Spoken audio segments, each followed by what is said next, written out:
donner la mort ou de me donner la vie. C'est ce que tu vois. Mais tu n'aurais eu sur moi aucun pouvoir si mon Père qui est dans les cieux n'était pas d'accord. C'est parce qu'il est d'accord que tu peux ordonner qu'on me frappe et qu'on va me frapper. Si Dieu n'était pas d'accord, toi, tu ne peux rien me faire. Mais fais ce que tu as à faire. Et puis bientôt, tu verras le Fils de Dieu que je suis venu dans toute sa gloire. Tu ne pourras rien contre moi. Je viendrai dans toute ma gloire. Et les anges de mon Père seront avec moi. Tu vas voir ça dans les cieux. C'est pourquoi, bien aimé, vous pouvez avoir des problèmes. Vous pouvez avoir des difficultés. Mais aussi longtemps que vous serez loin de Dieu, vos problèmes seront plus graves. Votre situation sera plus difficile. Vous pouvez penser que vous priez Dieu. Mais si vous priez Dieu en vous éloignant de sa parole, ce n'est pas Dieu que vous priez. Vous priez votre cœur, ce que votre cœur veut. Pas Dieu. Jésus a accepté ce que Dieu voulait, pas ce que son cœur voulait. C'est pourquoi ce matin, je vais vous montrer comment le travail des hommes de Dieu est difficile.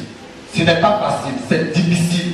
Quand vous arrivez vers moi, je vous dis, c'est un petit problème, c'est un petit problème. Ce n'est pas parce que je suis puissant. Non, je ne suis pas puissant.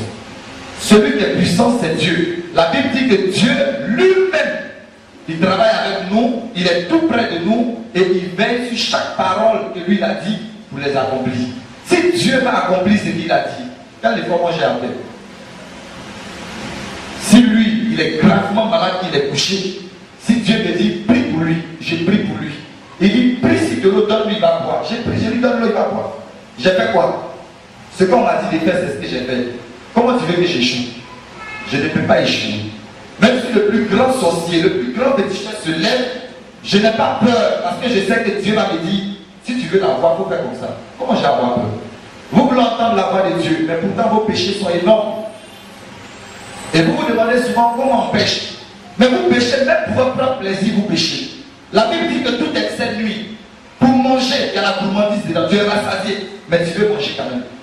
Dieu dit que ça aussi c'est un péché. Mais est-ce que toi tu sais que c'est un péché? L'ivrognerie est un péché. Est-ce que tu sais que c'est un péché? C'est ça. La masturbation est un péché. Même si tu veux te faire plaisir. Mais c'est un péché. Est-ce que tu sais que c'est un péché? L'avortement est un péché. Est-ce que tu sais que c'est un péché? Il ne s'agit pas de dire c'est un péché. Il faut savoir qu'est-ce qui en fait le péché. Qu'est-ce qui en fait le péché? Je vous donne un cas simple. L'avortement.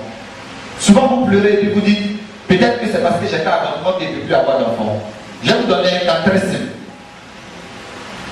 La Bible dit que Dieu a pris la poignée de poussière et il a créé l'homme. Donc quand tu te regardes, tu as un corps. Ça veut dire que c'est la poussière la plus pour former ton corps. Quand tu vas mourir, tu vas retourner. Dans ta tombe, quand on ira fouiller dedans, on va tes os. Mais ta chair là, on ne va pas trouver ça, devenir de la poussière. Après, tes os vont devenir de la poussière. Mais ce n'est pas la poussière qui fait l'homme. Ce n'est pas ton corps physique là qui fait que tu es homme. Dieu souffla dans les narines de l'homme et l'homme est devenu une âme vivante.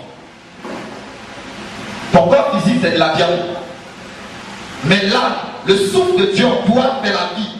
Te permet d'avancer, de prospérer, de vouloir la santé, de vouloir commander, de vouloir être à la tête, de réussir un combat. Ça, c'est l'âme vivante qui te permet de faire ça. Alors vous voyez qu'il y a deux corps.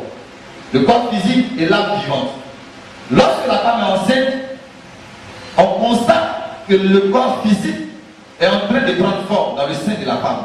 C'est un fœtus, c'est un œuf, on dira c'est du sang. Après on te dit voici sa tête, regarde ses petits bras, regarde ses petits pieds. Ce n'est qu'un corps physique. Mais cet enfant-là, dès l'instant où on commence à te dire, tu entends les battements de son cœur, mais le cœur ne peut battre que par l'oxygène. Vous comprenez ce que je dis? S'il n'y a pas d'oxygène, le cœur ne va pas. Essaye de t'étouffer, tu vas voir si ton cœur va battre après. Et le souffle de Dieu, de l'oxygène en toi, lorsqu'il n'est plus, ton cœur arrête de battre.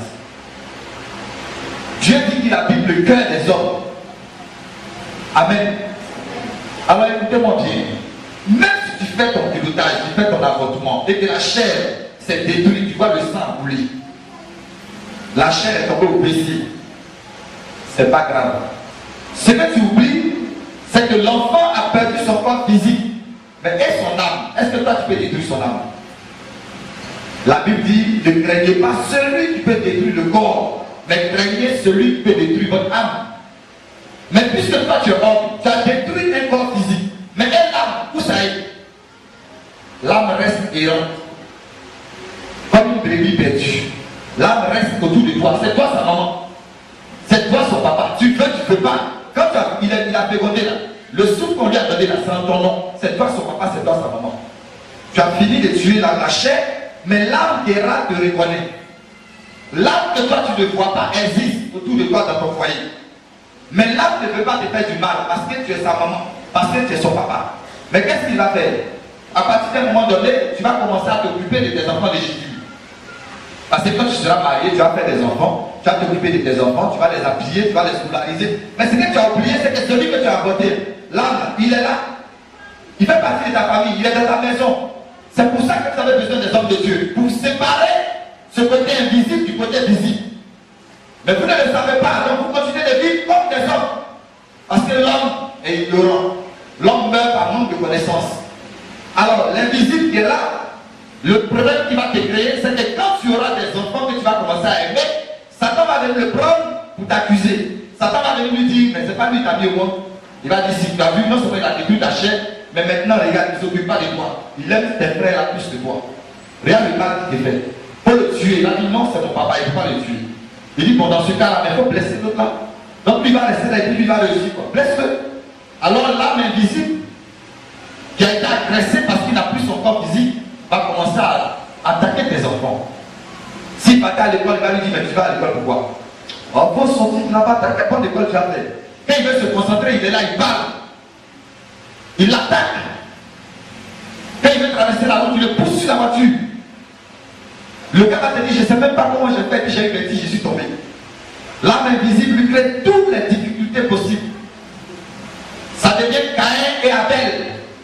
Pourquoi Dieu a béni Abel et puis il n'a pas béni Caïn? Caïn s'est levé pour tuer Abel. C'est la même chose. Tant que ton papa ne s'attache pas à Dieu, pour que Dieu lui pardonne, parce que seul Dieu a le pouvoir de donner la vie à une âme. Tant que ton père ne va pas s'attacher à Dieu, ta mère ne va pas s'attacher à Dieu, ces enfants-là ne réussiront jamais. Et même s'ils réussissent, ils vont se suicider eux-mêmes. Parce qu'il veillera jusqu'à ce qu'ils meurent. Vous pouvez vous imaginer ça? Et ceux qui ont déjà fait 3 4 pardonnements, ça c'est ils disent, mais je ne sais pas ce que j'ai fait à Dieu. Les garçons ne m'aiment pas. Les garçons ne t'aiment pas, tu as fait comment pardonnement? Les garçons t'aiment, toi-même tu t'aimes pas. Amen. C'est la même chose pour la masturbation. Si tu te masturbes, tu diminues l'énergie qui est autour de toi. L'élément feu, la chaleur que Dieu te donne, te détruit des maladies. Cette chaleur est contaminée. Pendant ta masturbation, la lumière que tu es diminue. Parce que la Bible dit que vous êtes la lumière du monde. Mais une lumière, quand on fait masse, ça saute. On sent le courant qui baisse.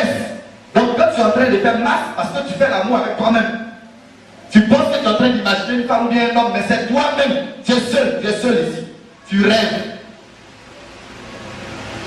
En ce moment-là, Satan envoie ses démons vers toi parce que tu es en train de faire un interdit.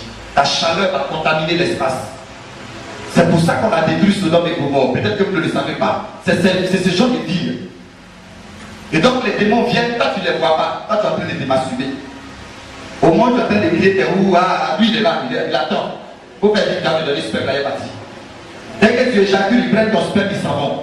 Mais ils vont donner à qui? À tous ceux qui sont fidèles au diable, les petits chefs, les marabouts, qui sont vraiment en train de travailler avec du sang humain, avec des petits chéos. Mais ceux-là, quand ils prennent, ils donnent à qui? À une femme qui vient pleurer pour dire je n'ai pas enfant. Je suis allé partout, je n'ai pas eu enfant. Mais je suis venu te voir. Si tu me donnes un enfant, vraiment j'ai fait ça. Elle ne sait même pas qu'on lui vole des années de vie. Quand elle arrive, il lui dit moi je peux te donner un enfant. Toi ton sperme que tu as fait sortir là-bas, c'est ce qu'on prend. Et puis on lui donne un enfant. Mais qui n'est pas un enfant, c'est la chair qu'on lui donne, il n'a pas l'esprit de Dieu. Vous comprenez ce que je dis? Cet enfant-là, quand il vient au monde, il vient en ton nom. Tu ne le sais pas, mais c'est lui que Satan envoie pour faire toutes sortes de bêtises. Ton enfant vient au monde, il est braqueur, il est drogué, il est bandit, il n'accepte rien du tout. Il fait tout ce qui est mauvais. Mais tu ne le connais pas, toi tu n'as pas qu'éjaculé, puis tu es parti. Mais c'est un enfant que tu ne connais pas, mais il existe. Et les gens viendront te dire, tu as un enfant qui te ressemble, mais les hommes se ressemblent dans ce monde. Il ne te ressemble pas, hein, c'est ton enfant. Il te ressemble, c'est pour toi-même que tu es là. 2 couteaux, c'est 2 cafards. Vous êtes polis là. Mais bien, les rions, parce que tous les péchés que cet enfant